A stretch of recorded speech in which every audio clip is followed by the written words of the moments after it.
another nail and put another nail in my coffin. Hey everybody, it's me, friendly neighborhood Uncle Pete, and this is my series Nails in a Coffin, where we learn that with great kills there must also come great nails. Welcome back to my channel, or welcome to my channel. We're a little over halfway through the Saw franchise, and I'm covering Saw 6 this week. Just a few more films to cover before Halloween, and if you have been watching my previous episodes, I'll have some cards up there, you'll know I'm actually stuck in one of Jigsaw's games. I have to cover all the movies in the franchise by Halloween, covering one a week, and I think I'm going to be fine. Hope so. Here's a summary of the average nails in a coffin for the first 5 movies in this franchise. So, just right now, Saw 2 definitely has the lowest with an average of only 1.25 nails, so a lot of stupid decisions in that one. But the movie that came out just 1 year after it, Saw 3, coming with the very high nails in a coffin, an average of 2.57 nails. So, no time to waste. Let's find out how Saw 6 does. Time to get nailing.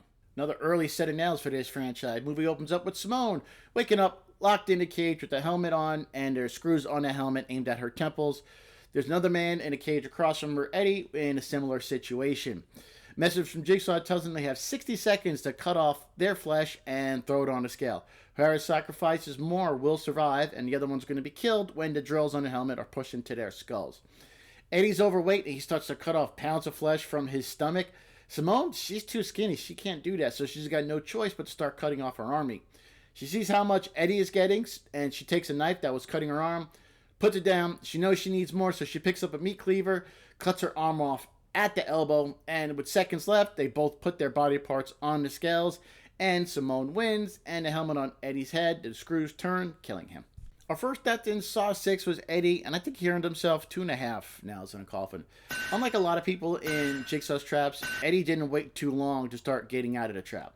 He knew he had excess pounds from being overweight, and he really didn't waste any time of carving off pieces of his belly. You know, after one piece, he kept going, making sure that he won. I don't think he would have thought Simone would have cut her arm off. He did think he was going to win, but he wasn't taking it lightly. So he really wasn't stupid. He definitely wanted to survive, and he took extreme measures to do so. He was just outplayed by Simone, and I can't take points away from that since he actually tried everything to survive. Yeah, I do want to add that he could have taken off his clothes and put it on the scale. That would have added a few more pounds. That way he wouldn't have to cut off too much flesh. But I think he's going to sit comfortable with at least 2.5 nails in a coffin. Our next kill occurs after William Easton was abducted by Jigsaw. He's a swarmy executive at an insurance agency. Now, he cares more about saving money than helping people who need the assistance of medical insurance.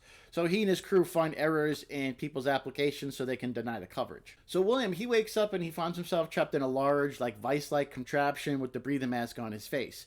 Hank, a janitor at the insurance agency, is in an identical trap. A video recording of John Kramer, who was actually once a client of this insurance agency, introduced William to his game and informs him about the 4 bombs strapped to his limbs, which will detonate if he does not pass 4 tests in the next 60 minutes. In his first test, he and Hank must hold their breaths as long as possible. Whenever one of them takes a breath, the vice around their chest are going to close and eventually crush them to death.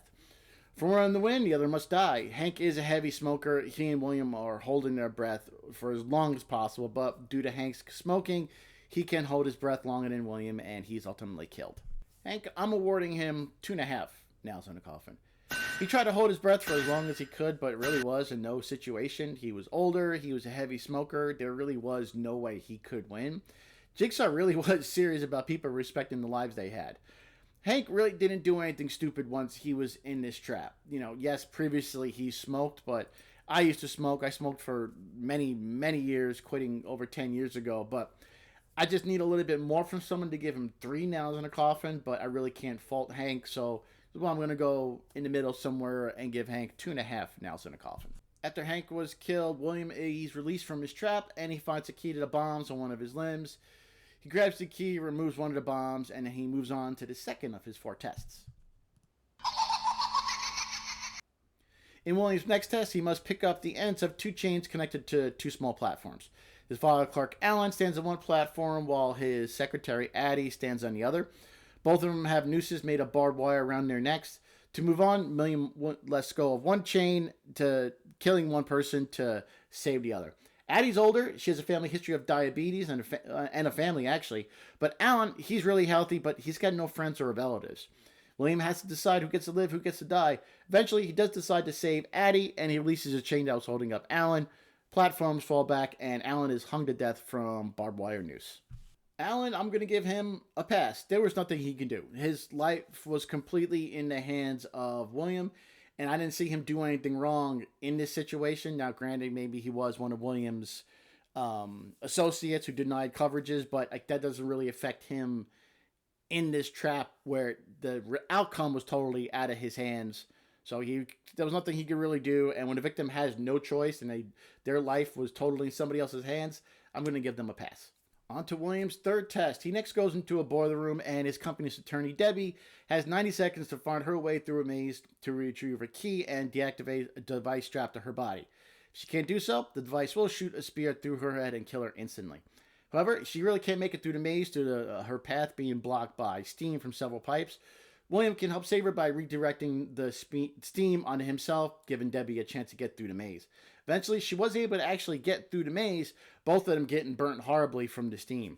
At the end, she gets up to a ladder that's taking her up to William's level. There she finds photos and realizes the key to her trap is actually hidden inside William's body. So she picks up a circular saw, she tries to attack William. They go back and forth for a moment, and William keeps trying to fight her off, and he actually does this till her timer expires. Trap is activated, killing Debbie. I'm going to award Debbie 3 nails in a coffin. She got through the steam maze, even climbing over a portion instead of going through the steam. That was smart. She was horribly burned during this process, but she made it through. She obviously wanted to live. With only seconds left till a trap would kill her, she saw the key was inside William. Now, there wasn't much time, so there was a weapon for her to use, and she tried to get that key no matter what. I think if she had more time, maybe she would have gotten that key from William since she had the saw. But the cards really were kind of stacked against her, and she did best she could to survive, and she never quit. Time was the biggest obstacle. She wasn't given enough time to get through that maze and get the key out of William.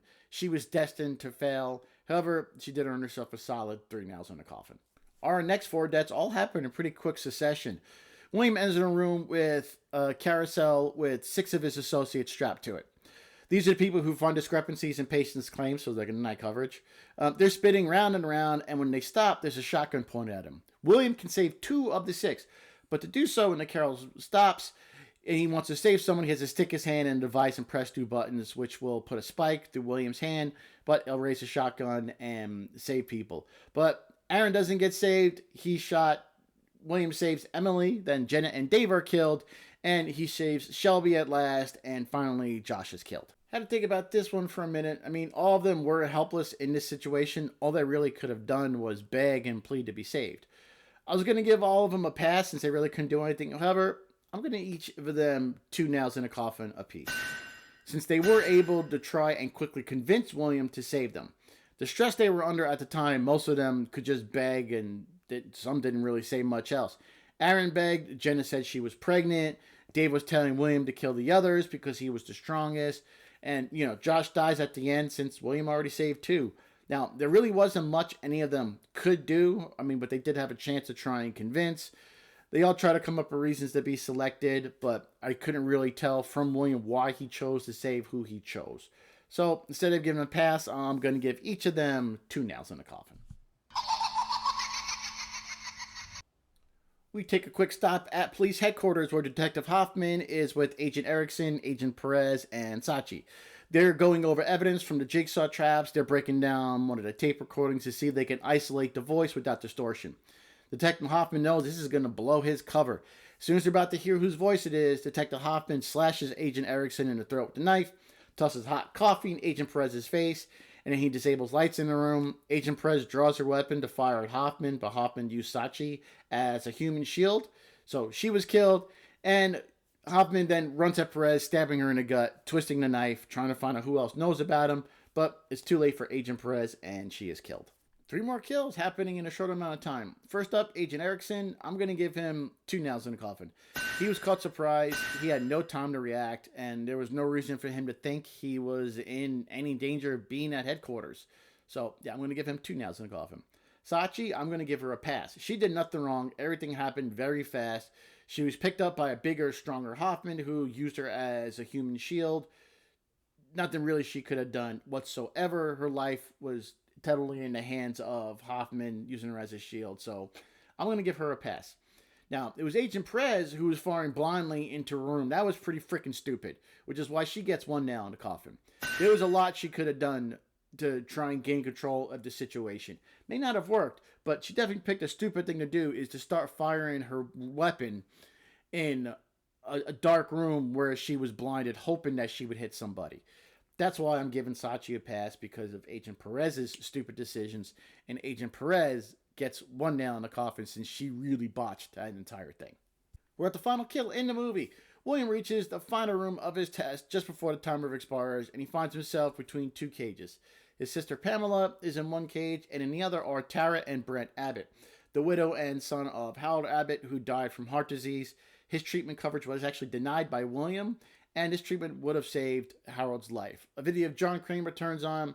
He tells Tara that she has to decide upon William's fate. She can either forgive William for inadvertently killing her husband or sentence him to death.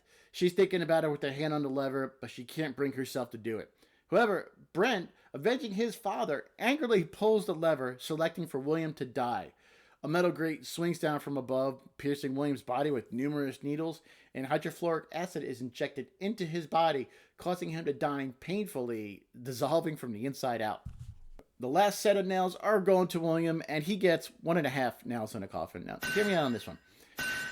I know at this part of the movie, his life was in the hands of Tara and Brent, and there was nothing he can do other than beg for his life. In some instances, when I rate a kill, I'll take the victim's previous actions into consideration if I believe it's warranted. This is one of those cases. I'm taking points away from William since he had no respect for other people's lives. He cared more about saving money than possibly saving people. His actions directly led him to this predicament. I even felt like he could have apologized better to Tara and Brent, be more vocal, plead, let them know why, something to give them a reason to save you. But that probably wasn't in his nature, which is why I'm only going to give him 1.5 nails in a coffin. At the same time this was happening, we have Jill, John's wife. She has Hoffman strapped to the armrest of a chair, and she locks a reverse bear trap device on his head. It becomes evident that John Kramer's final request for Jill was Hoffman's test. Now, after watching the ending of William's game, Jill leaves the room with the words "game over," intending not to give Hoffman a chance to survive. However, Hoffman uses the trap to smash one of his hands free from his restraints. He gets out of the chair, and right as his time is up, he pushes the front of the trap between two metal bars on the door window. This prevents it from opening it all the way. So he manages to pull his head out of the trap, but he's heavily injured as his right cheek is brutally torn apart. There we go, ladies and gentlemen. Those are all my nails in a coffin for Saw 6. Here's a summary of all the nails I've awarded. And this is how the first 6 movies compare with their average nails in a coffin. You see Saw 2 still coming in with the lowest. Saw 3 still has the highest. But Saw 6 coming in on the higher end of the spectrum with 2 nails in the coffin. So it seems like some of the later movies, those victims are getting a little bit higher ranked nails. Well, we'll have to see how that turns out next week when I cover Jigsaw, the 7th film in the Saw franchise. It's also better known as Saw 3D, the final chapter, but we all know it's not going to be the final chapter. And again, that movie came out 1 year after this one, which is pretty consistent with the franchise. Now, please don't forget to hit that subscribe button so you don't miss us nailing this entire franchise, and I'll see you here next week. Take care of yourselves, take care of each other, stay safe, and be good to each other. I am your friendly neighbor and Uncle Pete. Remember, with great kills, there must also come great nails. You don't know me, but I know you.